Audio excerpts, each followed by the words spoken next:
علی بھائی لوگ ایگزیجریٹ کیوں کرتے ہیں کسی بھی معاملے میں؟ آئی تھنک کہ شاید ہیومن نیچر ہے ایگزیجریٹ کرنا اٹینشن سیکنگ کے لیے. میں یہ سورہ نساء کے اینڈ پہ پڑھ رہا تھا. اللہ تعالیٰ کہتے ہیں اعوذ باللہ من الشیطان الرجیم یا اہل الکتاب لا تغلوا فی دینکم. یعنی کہ اللہ تعالیٰ نے اہل کتاب کو کہا, اور ظاہری بات ہے کہ ہمارے لیے اہل کتاب کو بھی جو اللہ نے کہا ہے وہ میرے اور آپ کے لیے ریفلیکشن ہے. یعنی کہ انہوں نے اپنے دین میں غلو کیا, ایگزیجریٹ کیا. تو میں سوچ رہا تھا کافی ساری احادیث ہیں وہ بھی ہم شیئر کریں گے, لیکن نفسیاتی طور پہ کیوں, وائی ڈو پیپل ایگزیجریٹ؟ تو میں امریکن سائیکولوجیکل ایسوسی ایشن کی ڈکشنری کھولی اور میں نے اس میں ایگزیجریشن کی ڈیفینیشن لکھی. وہ ڈیفینیشن یہ بتاتے ہیں کہ exaggeration it is often a defensive reaction in which the individual justifies questionable attitudes or behavior through overstatement, such as dramatizing the oppressive acts of parent as a means of justifying rebellious behavior. یعنی کہ پتہ یہ لگا کہ ان کے مطابق, ماہر نفسیات کے مطابق, ایگزیجریشن کرنے والے کو پتہ ہے کہیں نہ کہیں کہ وہ تھوڑا سا ذرا زیادہ کر رہا ہے, لیکن وہ اس کو بیسکلی ایک ڈیفینسو ریاکشن میں آ کے کر رہا ہے. تو اگر ہم دیکھیں دین کے اندر بھی ہمیں پتہ ہے کہ ایون اسلام کو بھی جو لوگ فالو کرتے ہیں کچھ چیزوں میں لوگ ایگزیجریٹ کر دیتے ہیں. اور ویری اسٹانشنگلی ہمارے پاس کچھ احادیث بھی اس طرح کی ہیں جس میں اللہ کے نبی صلی اللہ علیہ وسلم نے خاص طور پہ منع کیا کہ do not exaggerate in praising me. جیسے کہ حدیث پوری کس طرح ہوتی ہے کہ do not exaggerate in praising me, جیسے کہ حضرت عیسیٰ علیہ السلام کو کیا, او کما قال نبی صلی اللہ علیہ وسلم. تو اس سے ہمیں پتہ لگتا ہے کہ دین میں نہ تو you don't have to go beyond, neither you have to fall short. افراط و تفریط جس کو کہتے ہیں. تو اب آپ اگر آپ لوگوں کی سائیکالوجی سمجھنے کی کوشش کریں یا آپ لوگوں سے پوچھیں جا کے کہ وہ ایگزیجریٹ کیوں کرتے ہیں, تو زیادہ تر میں نے یہ دیکھا ہے کہ number 1 it is lack of knowledge. اور لوگ اکثر پھر کہتے ہیں جی ہم تو یہ سمجھتے ہیں کہ دیکھیں ہماری محبت کا طریقہ تو یہ ہے کہ ہم فلانا دین کا کام جو ہے وہ اس طرح کریں. لیکن میرے خیال سے ہمیں یہ سمجھنا چاہیے کیونکہ اللہ تعالیٰ نے اہل کتاب کی بات بھی اسی لیے قرآن مجید میں کی کہ ہم لوگ ان کے فٹ سٹیپس پہ نہ چلیں اور اس ٹریپ پہ ہمارے لیے وہ ٹریپ نہ ہو بیسکلی. جیسے کرسچنز نے شادیاں ہی حرام کر لی اپنے, ان کی ننز نے شادیاں ہی نہیں کی, ان کے پریسٹ نے سیلیبسی کو پریکٹس کیا. I think it's exaggeration. اچھا, اور میں آپ کو مزے کی بات بتاؤں کہ یہ رویہ پوٹینشلی کچھ صحابہ میں بھی پیدا ہوا. ایک بہت مشہور حدیث ہے, اللہ کے نبی صلی اللہ علیہ وسلم کہتے ہیں کہ مفہوم آپ کو میں بتا رہا ہوں کہ غالباً اما عائشہ رضی اللہ تعالیٰ عنہ کے پاس 3 صحابی آئے. ان میں سے ایک نے کہا کہ میں, بلکہ آپس میں شاید وہ ڈسکس کر رہے تھے, انہوں نے کہا کہ میں ساری رات ساری زندگی قیام اللیل کروں گا اور کبھی نہیں سوؤں گا. دوسرے نے کہا کہ میں ہمیشہ روزے رکھوں گا اور کبھی افطار نہیں کروں گا. تیسرے نے کہا کہ میں کبھی شادی نہیں کروں گا. اللہ کے نبی صلی اللہ علیہ وسلم کو جب پتہ لگا تو حدیث کے الفاظ ہیں کہ انہوں نے کہا what is wrong with the people, کہ وہ اس طرح کی بات کرتے ہیں. میں تو روزہ بھی رکھتا ہوں اور میں افطار بھی کرتا ہوں, میں سوتا بھی ہوں, میری شادیاں بھی ہیں, اور جو بھی میری سنت کو اوور لک کرے گا فلیس منی, وہ میرے میں سے نہیں ہے. یعنی کہ پتہ یہ لگا کہ دس انہیرنٹلی یہ ایک پوٹینشیل ہے, تو اس کو ہم نے کرب کرنا ہے کتاب و سنت کو فالو کر کے. جیسے کہ احمد بھائی نے بولا, نہ تو افراط اور تفریط کرنی ہے, ڈو ناٹ گو ابو اور do not fall short of what is the practice of Quran and Sunnah. بارک اللہ فیکم. اچھا, اس میں جو آیت نمبر ہے نا آغاز میں, اگر ہم بات کریں سورۃ النساء چل رہی ہے اور چھٹا چیپٹر ہے, اس میں جو اللہ تعالیٰ یعنی چھٹا سپارہ, اس میں آیت نمبر 152 میں اللہ تعالیٰ فرماتے ہیں, بلکہ اس سے پہلے 150 میں, ان الذین یکفرون باللہ ورسولہ, وہ لوگ جو اللہ اور اس کے رسول کے ساتھ کفر کرتے ہیں, ویریدون ان یفرقوا بین اللہ ورسولہ, اور وہ چاہتے ہیں کہ وہ اللہ اور اس کے رسول کے درمیان فرق کر دیں, رسولوں کے درمیان فرق کر دیں. ویقولون نؤمن ببعض ونکفر ببعض, اور وہ کہتے ہیں کہ ہم کچھ چیزوں پر تو ایمان لے کے آتے ہیں, کچھ چیزوں کے ساتھ کفر کرتے ہیں. تو اسی طریقے سے آگے اللہ کہتے ہیں اولئک هم الکافرون حقا, یہی وہ ہیں جو سچے کافر ہیں. اور پھر اللہ نے ان کے عذاب کی بات کی اور آگے کہا والذین آمنوا باللہ ورسولہ ولم یفرقوا بین, یعنی مومن جو ہیں وہ ہیں جو اللہ اور اس کے رسول کے درمیان فرق نہیں کرتے. اللہ کہتے ہیں اولئک سوف یؤتیہم اجورہم, ان کو اللہ تعالیٰ جو ہے نا ان قریب بڑا اجر دیں گے, ان کا اجر دیں گے. سوال یہ پیدا ہوتا ہے کہ کیا اللہ اور اس کے رسول کے درمیان فرق ہے کہ نہیں ہے؟ اوبویسلی اللہ اور اس کے رسول کے درمیان تو ایک خالق اور مخلوق کا فرق ہے, یعنی which is there is no comparison whatsoever. تو یہاں پہ مراد کیا ہے؟ یہاں پہ مراد یہ ہے کہ ایک ہے اللہ اور اس کے, ایک اللہ کی بات ہے اور ایک اللہ کے رسول صلی اللہ علیہ وسلم کی بات ہے.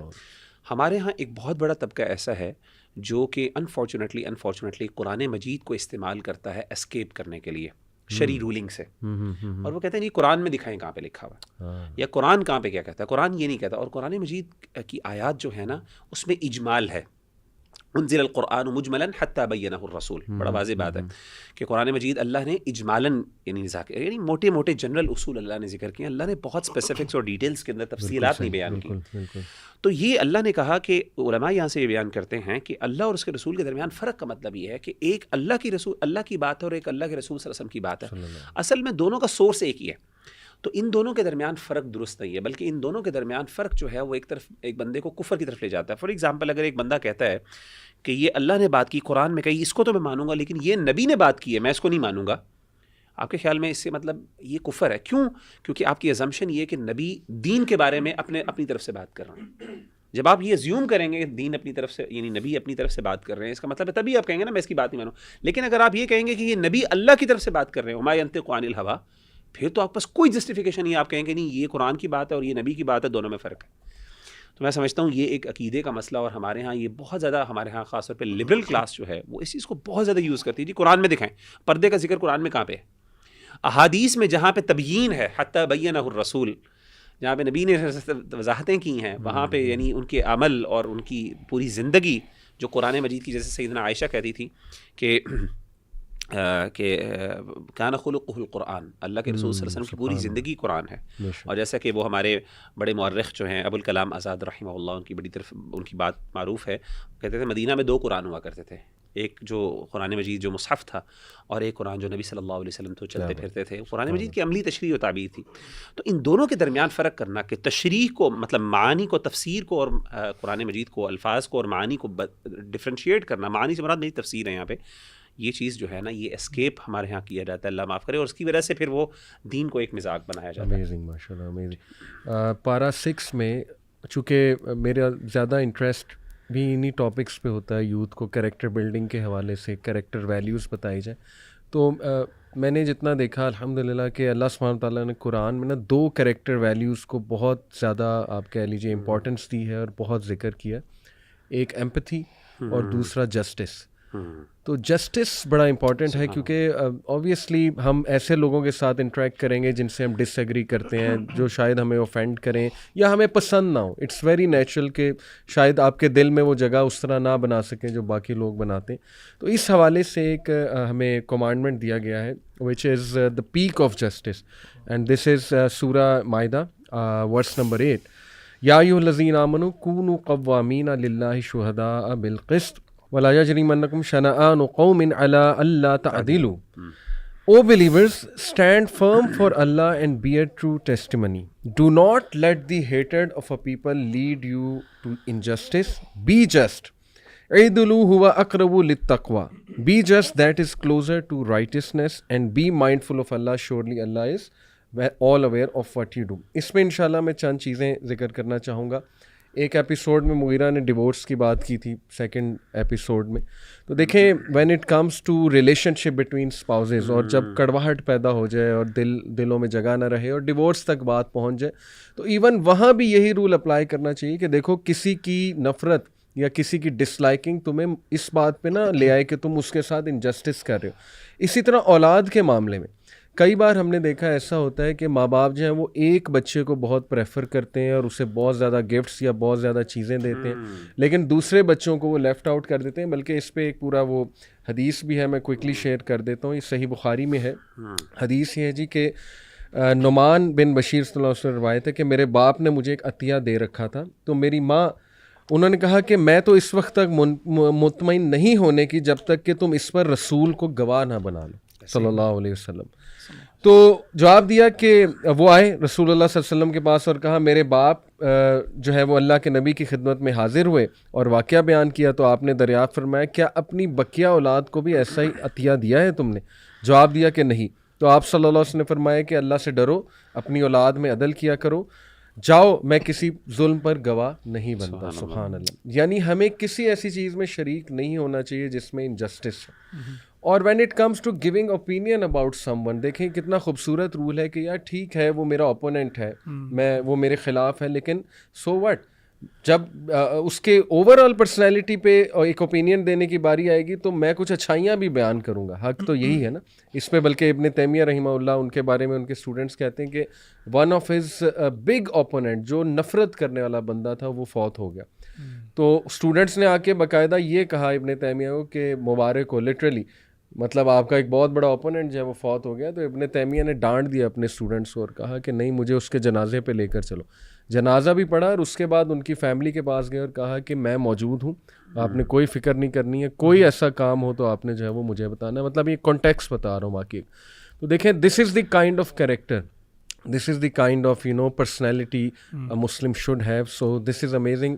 اور کوشش ہم یہ کریں کہ ہر معاملے میں عدل کے ساتھ جو ہے وہ چلیں. اور اسی یہ جو آپ نے کوالٹی بیان کی ہے نا, اس کا پرفیکشن جو تھا نا وہ رسول اللہ صلی اللہ علیہ وسلم کہ وہ برائی کا جواب جو ہے نا وہ اچھائی کے ساتھ دیا کرتے تھے.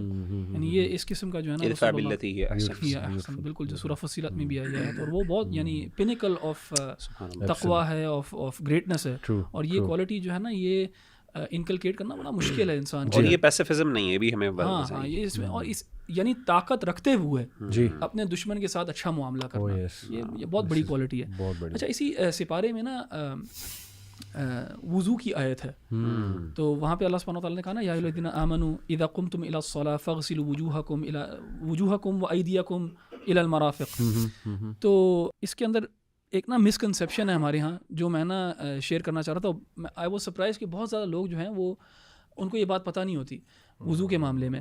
اور وہ یہ بات ہے کہ وضو جو ہے نا وہ ترتیب کے ساتھ کرنا جو ہے وہ فرض ہے. اور یہ ترتیب جو ہے یہ قرآن میں آئی ہے ترتیب. صحیح کہ آپ نے پہلے اپنا چہرہ, ہاتھ, منہ, اور پھر جو بھی ہمارا جو سیکوینس ہے وضو کا, یہ ترتیب جو ہے یہ وضو کی شرائط میں سے ہے. صحیح. اچھا ہمارے یہاں کافی لوگ جو ہیں وہ یہ تصور کرتے ہیں کہ اگر وہ انہوں نے شاور لے لیا یا نہا کے نکل آئے ہیں تو وہ وضو ان کا جو ہے نا برقرار ہے, یعنی وضو ان کا ہو گیا. اچھا اگر یعنی ان کا وضو پہلے نہیں تھا اور انہوں نے جا کے شاور لیا ہے تو وہ سمجھتے ہیں کہ وضو کر لیا انہوں نے. اور یہ جو ہے یہ ہاں اگر تو غسل کی نیت سے کیا جا رہا ہوگا تو پھر ٹھیک ہے وہ ہو جائے گا. لیکن اگر نہ غسل کی نیت ہے نہ وضو کی نیت ہے اور نہ ہی وضو کی وہ ترتیب سے گزرے ہیں تو یہ وضو نہیں ہے پھر. تو جو وضو کو ایکویٹ کر دینا وتھ کلینلینس یہ بھی غلطی ہے. صحیح. کہ وضو is not just about cleanliness. صفائی کا نام وضو نہیں ہے, وضو ایک عبادت کا نام ہے جس میں ایک انٹینشن ہونی چاہیے اور ایک سیکوینس کے تھرو جو ہے اس عبادت کو بجا لانا ہے. تو وہ میں نے کہا کہ اس پارے میں یہ آیت کیونکہ مینشنڈ ہے تو اس چیز کو, اس مسکنسیپشن کو جو ہے نا کلیئر کر لینا چاہیے. اگر کوئی لیٹ سے شاور لے رہا ہے تو شاور کے اندر ہی یا غسل کی نیت کر لے یا شاور کے اندر ہی وضو کر لے تو پھر وہ وضو بھی پورا ہو جائے گا, تو وہ اس مسئلے سے بچ جائے گا. اور کئی لوگ کیئرلیسنس احمد بھائی کرتے ہیں, مطلب وہ ایلبوز کو صحیح طرح سے جو ہے وہ نہیں دھوتے تو پوری ایلبوز تک پانی نہیں لے کے جاتے. اچھا اس میں ایک اور آیت بھی ہے جو میں شیئر کرنا چاہ رہا تھا کہ, اور یہ قرآن کا موضوع ایسا ہے جو بہت ریپیٹ ہوتا ہے اور وہ ہے جہنم کا تذکرہ. اور یہاں پہ اللہ سبحانہ وتعالیٰ نے نا سورہ مائدہ میں ایک جگہ پہ کہا کہ جو کفار ہیں وہ جہنم میں سے نکلنے کے لیے یا جہنم میں نہ جانے کے لیے وہ کچھ بھی دینے کے لیے تیار ہو جائیں گے, یہاں تک کہ اس پوری دنیا میں جو کچھ ہے وہ اور اس طرح کی ایک اور بھی مل جائے گی نا وہ بھی دینے کے لیے تیار ہو جائیں گے, وہ بھی رینسم کرنے کے لیے تیار ہو جائیں گے. ان الذين كفروا لو ان لهم ما في الارض جميعا ومثله معه ليفتدوا به من عذاب يوم القيامه ما تقبل منهم ولهم ان سے قبول نہیں کیا جائے گا, تو وہ ڈبل دینے کے لیے تیار ہو جائیں گے. اینڈ یہ نا ڈیسپریشن ظاہر کرتی ہے کہ کتنے ڈیسپریٹ ہوں گے کہ ہمیں اس میں نہ ڈالا جائے, اس آگ میں نہ ڈالا جائے. اس کی اگلی آیت جو ہے وہ اللہ سبحانہ وتعالیٰ کہتے ہیں یریدون ان یخرجوا من النار وما هم بخارجین منها, وہ چاہیں گے اس میں سے نکلنا لیکن ان کو نہیں نکالا جائے گا, بالکل بھی نہیں نکالا جائے گا. اینڈ وہ جو بے بسی ہے, وہ جو ایک ڈیسپریشن ہے کہ یار میں کسی نہ کسی طرح نکل جاؤں ادھر سے, سب کچھ دینے کے لیے تیار ہوں میں, بس ایک دفعہ مجھے چانس واپس مل جائے, وہ چانس دوبارہ کبھی نہیں آئے گا. یہ دروازہ جو ہے نا ڈیتھ کا, موت کا, یہ ایک ون وے اسٹریٹ ہے, یہ کوئی ریوالونگ ڈور نہیں ہے کہ آپ اندر باہر جا سکتے ہو بار بار. موت آ گئی ہے تو بس آپ کا جو ہے نا اکاؤنٹ کلوز ہو گیا ہے اینڈ پھر حساب کتاب ہے. تو دیکھیں ہمارے پاس آج موقع ہے, اور قرآن میں جگہ جگہ بار بار جو ہے نا جو اہل جہنم ہیں ان کی ندامت جو ہے نا قرآن سے ہمیں پتہ لگتی ہے کہ کس طرح وہ نادم ہوں گے اپنے کیے ہوئے کے اوپر. تو آج وقت ہے, آج اختیار ہے, تو ہمیں چاہیے کہ اس وقت کا جو ہے نا پورا فائدہ اٹھائیں کہ جب اختیار لے لیا جائے گا نا تب پھر ہم چاہیں گے بھی تو کچھ نہیں ہو سکے گا. الکیس من دان نفسہ وعمل لما بعد الموت. بالکل, کہ سمجھدار وہ بندہ ہے جو اپنے موت کے بعد کی تیاری کرتا ہے اور اپنے نفس کا محاسبہ کرتا ہے. سبحان اللہ. اخی اس میں نا ایک چیز جو خاص طور پہ جیسے آپ نے بات کی اس کے حوالے سے انہی آیات سے پہلے اللہ تعالیٰ نے ایک بڑا مشہور واقعہ ذکر کیا ہے, حابیل اور قابیل کا واقعہ. ویسے تو سورہ مائدہ تو بہت ایک ایسی ہے, میں کہتا ہوں گھنٹوں اس پہ باتیں کرتے رہیں ختم نہیں ہو سکتی, اور بڑا ہی اللہ تعالیٰ نے ایک پوری منظر کشی کی ہے اور باقاعدہ کوے کا بھی ذکر ہے اور وہاں پہ بھی اللہ تعالیٰ نے اسی چیز کا جو ہے ایمفیسس کیا ہے جو خاص طور پہ رمضان المبارک کی بنیاد ہے, اور وہ ہے تقویٰ. انما یتقبل اللہ من المتقین.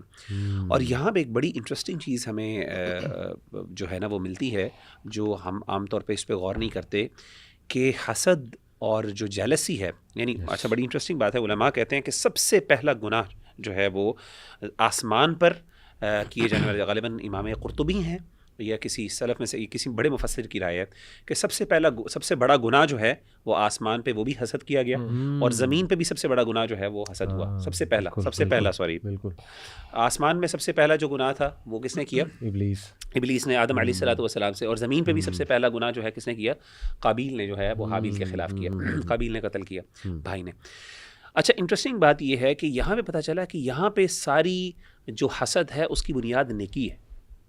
یہ بڑی امپورٹنٹ بات ہے. یہاں پہ کسی دنیاوی لالچ میں, مال و دولت, کنگڈم, اس چیز کی بنیاد پہ حسد نہیں ہو رہا. یہاں پہ کس بات پہ حسد ہو رہا ہے؟ اللہ کے قرب کے اوپر. اذ قربا قربانا, دونوں نے قربانی کی. قربانی کا مطلب ہے اللہ کا قرب حاصل کرنا چاہا. فتقبل من احدہما ولم یتقبل من الاخر. ان ادر ورڈز کہ اللہ تعالیٰ کا قرب حاصل کرنے کی ایک صرف چاہت از ناٹ انف. بالکل is not enough for that. اور پہلی بات تو ہمیں یہ پتہ چلی کہ اس کے لیے نہیں, آپ کو اللہ تعالیٰ ہر جیسے عمل کو ایکسیپٹ نہیں کرتا. یعنی اللہ even if you want to get closer to Allah, unless and until you do not take the first step, Allah is not going to accept that. That's the first thing. اور second thing یہ بھی ہے کہ نیکی کے معاملات میں بھی حسد ہو سکتا ہے. ایک بندہ نیکی کر رہا ہے اور آپ کو حسد ہو رہا ہے اس سے, so do not let this the jealousy کا جو پوائنٹ ہے اس کو اپنی زندگی میں اس طرح نہ انٹروین ہونے دیں کہ آپ کہیں جی یہ جیلس تو صرف دنیاوی معاملات میں ہوتا ہے. نہیں, یہ دین کے معاملات میں بھی ہو جاتا ہے, اور اللہ معاف کرے وہاں پہ زیادہ خطرناک ہوتا ہے بیکاز یہاں پہ دین انوالوڈ ہوتا ہے. سبحان اللہ. تو یہ نہیں, اس پہ بہت سے لیسن ہیں سبحان اللہ. اور اس میں وہ جو حابیل اور پھر اسی طریقے سے سیدنا موسیٰ علیہ الصلوۃ والسلام کا اس کے ساتھ واقعہ ہے جو ہماری امت کے لیے بہت امپورٹنٹ ہے. جب انہوں نے کہا, جب ان کو اللہ تعالیٰ نے حکم کہا نا کہ داخل ہو اس بستی میں, اللہ تمہیں فتح عطا کرے گا. دے ور ڈیسپریٹ, باہر جو نا صحراؤں میں پھر رہے تھے اور وادیوں کے اندر پھر رہے تھے, ان کو انٹرنس نہیں ملی. تو اللہ نے کہا کہ داخل ہو, ایفرٹ کرو, میں تمہیں دوں گا, کیا نام ہے, اس پہ جو ہے فتح عطا کروں گا. کیا کہا آگے سے جملہ دیکھیں, قالوا یا موسیٰ انا لن ندخلها ابدا ما داموا فيها فاذهب انت وربك فقاتلا انها هنا قاعدون. کہ موسیٰ علیہ الصلوۃ والسلام ہم کبھی بھی اس میں داخل نہیں ہوں گے جب تک کہ یہ لوگ اندر موجود نہیں ہیں. یعنی وی نیڈ ایزی وکٹریز. ہمیں بس امت کو یعنی ہم چاہتے ہیں کہ we should be become a superpower, لیکن اس کے لیے ایفرٹ کوئی نہ کرنا پڑے. آپ جائیں اور آپ کا رب جائے اور لڑے, ہم یہاں بیٹھ کے انتظار کرتے ہیں. اللہ تعالیٰ کی ہمارا بھی نا ایٹیٹیوڈ اللہ کے بارے میں بعض اوقات یہ ہو جاتا ہے کہ بھائی اللہ کے پاس ساری طاقت ہے, اللہ یہ سارا کچھ صحیح کیوں نہیں کر لیتا. And we are not actually evaluating ourselves, اور کبھی بھی اپنے آپ کو نہیں دیکھ رہے ہوتے کہ یار ہم کس طریقے سے ایک پیسو بیہیویئر کر کے بیٹھے ہوئے اور ہمارا کوئی کنٹریبیوشن نہیں. اللہ معاف کرے. لیکن نبی صلی اللہ علیہ وسلم نے جب تک اپنے صحابہ کو 313 صحابہ کو کٹوانے کے لیے پیش نہیں کیا بدر میں, تب تک اللہ نے فتح نہیں دی. آپ صلی اللہ علیہ وسلم مدینہ میں بیٹھ کے بھی دعا کر سکتے تھے اللہ تعالیٰ وہ قوم اس کو تباہ و برباد کر دے. کیا اللہ کے رسول صلی اللہ علیہ وسلم مشکل تھا؟ بلکہ حضرت ابوبکر صدیق رضی اللہ تعالیٰ عنہ کہتے ہیں, سیدنا علی بھی کہتے ہیں کہ رات کو جب بدر کی رات تھی تو ہم اللہ کے رسول صلی اللہ علیہ وسلم کو دیکھ رہے تھے کہ آپ نے ہاتھ اٹھائے ہوئے تھے, ہم سارے آرام کر رہے تھے, اللہ کے رسول نے ہاتھ اٹھائے ہوئے تھے. یعنی دعا کا موقع وہاں پہ جہاں پہ اللہ نے پیش کر دیا اپنے, اللہ یہ میری قربانی ہے, یہ سب کچھ ہے, I am here to fight for you, اب آپ کی ہیلپ چاہیے. تو یہ بڑی مطلب سبحان اللہ, یہ بہت کچھ ہے. اچھا مغیرہ, یہ جو آپ نے حابیل قابیل کی بات کی, اس میں ہمیں یہ تو پتہ لگ گیا کہ حابیل کی قربانی قبول ہو گئی. مجھے اور آپ کو آج کیسے پتہ لگے گا کہ ہماری نیکی قبول ہوتی ہے یا نہیں ہوتی؟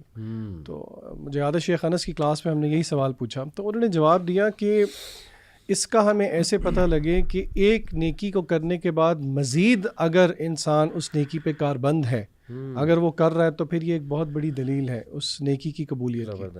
اور شیخ نے ایک بہت اچھی بات کی, انہوں نے کہا کہ یہ جو نیکی ہے نا, یہ نیکی ایک نیکی دوسری نیکی کو کھینچتی ہے.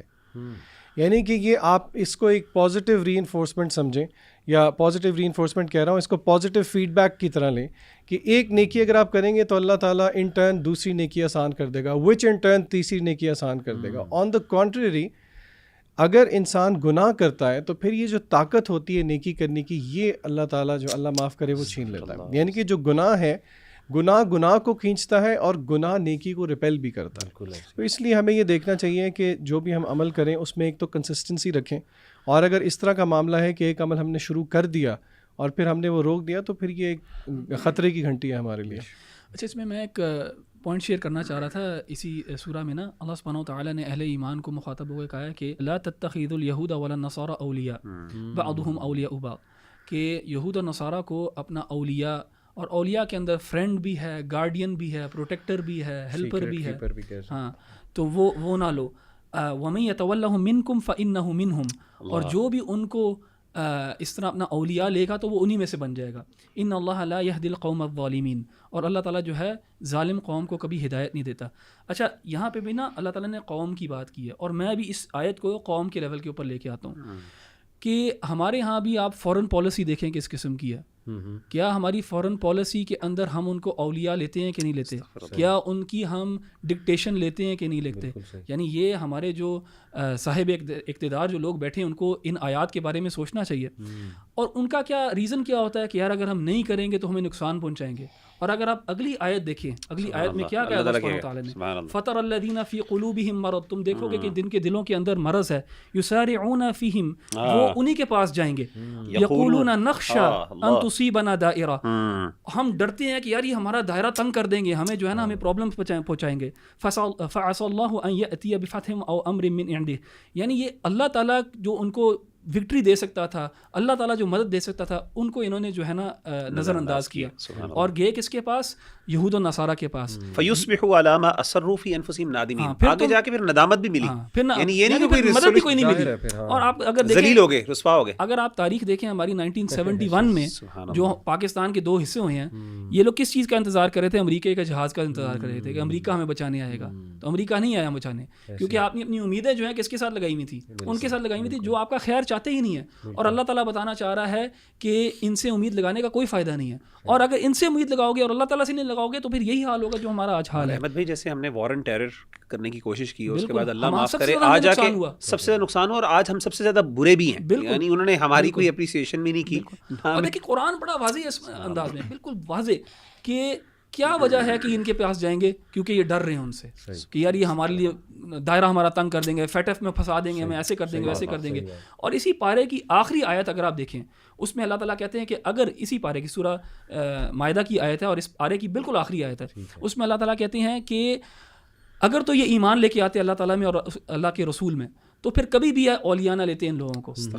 یعنی یہ بڑی دلیل ہے کہ یہ عمل جو ہے بڑا خطرناک عمل ہے اور یہ ایمان کی نفی ہے. اور سورہ بقرہ میں بھی آیت ہے نا, وَلَن تَرْضَىٰ عَنْكَ الْيَهُودَ وَلَا النَّصَارَىٰ حَتَّىٰ تَتَّبِعَ مِلَّتَهُمْ, یعنی کہ یہ بھی اللہ کی طرف سے ایک کیٹیگوریکل اسٹیٹمنٹ ہے کہ وَلَن تَرْضَىٰ, یعنی کہ کیا اس کا ترجمہ کیا ایگزیکٹلی بنے گا؟ کبھی بھی تم یہود اور نصارہ, یہود و نصارہ, جب تک کہ ہم ان کی ملت کو فالو نہ کریں, ہم ان کے دین کو نہیں اپنا لیں گے, اللہ معاف کرے. پھر بھی ٹو بی ویری آنیسٹ, یہ بھی مطلب پاسبلٹی ہے, اس کے باوجود بھی آپ سیکنڈ کلاس سٹیزن ہی رہیں گے, تب بھی آپ جو ہے نا ایک دھوکے بازی رکھیں گے. تاریخ بھی گواہ ہے کہ جن لوگوں نے دھوکہ دیا, جن لوگوں نے علی بھائی دھوکہ دیا ہمیشہ سے مسلمانوں کو, اور وہ ان کے ساتھ ملے, ان کو کیا ملا؟ ان کا انجام بھی تو اللہ معاف کرے عبرت بنا دیا اللہ نے. ایون پاکستان کی ہسٹری اس بات کی گواہ ہے, جیسے احمد بھائی نے کہا. اچھا, اس میں نا اخی ایک اور آیت جو بڑی امپورٹنٹ, مجھے بڑی انٹرسٹنگ لگی, وہ خاص طور پہ آیت نمبر جو ہے 41 میں, بلکہ 41 اور 42 میں اللہ نے دونوں چیزوں کا ذکر کیا.